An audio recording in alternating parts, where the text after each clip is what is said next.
The NFL Combine marches on, and one of the stars of today was former UT wide receiver Devin Duvernay. If you've ever seen Devin in person, you likely notice the guy already has the build of a pro athlete. He's got biceps out to here, traps up to his ears. He looks like a brick wall with legs.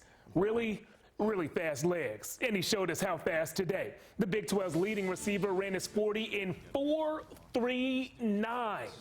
Let me translate that for anyone who doesn't quite know what that means. The average 40-yard dash time in the NFL is around 4.8 seconds. That's kind of fast. The average for a wide receiver is even faster, 4.5. Today, Devin smoked both of those times. In addition to showing off that speed, he also showed off some great hands in his on-field drills. Something tells me that Devin Duvernay earned himself some Duver dollars today. Colin Johnson is also at the Combine this week. A hip flexor injury kept him from running the 40-yard dash today, but he did answer the age-old question, "Hey, bro, how much do you bench?" Colin benched 225 pounds 17 times. That's tied for the 7th best at his position. To high school hoops, where our local teams are absolutely crushing it. 7 Austin area teams have advanced to the second round of the 6A playoffs. That's historic. It's the most since our state expanded classifications in 2015. Now, Westlake and Vandergrift, those guys are the powerhouse programs, but schools like Anderson, Bowie, and Hendrickson are also still alive.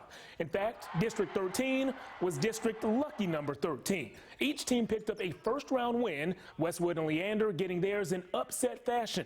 Today, the Lions told us not to consider their upset win a surprise, consider it a statement.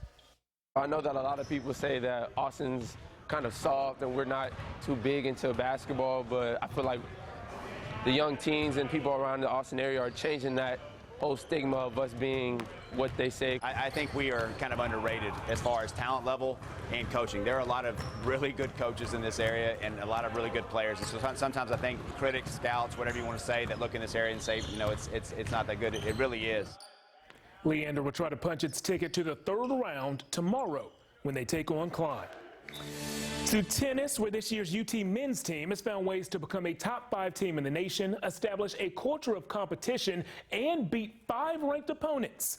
And they did all that less than a year after former coach Michael Center was at the center of the college admissions scandal.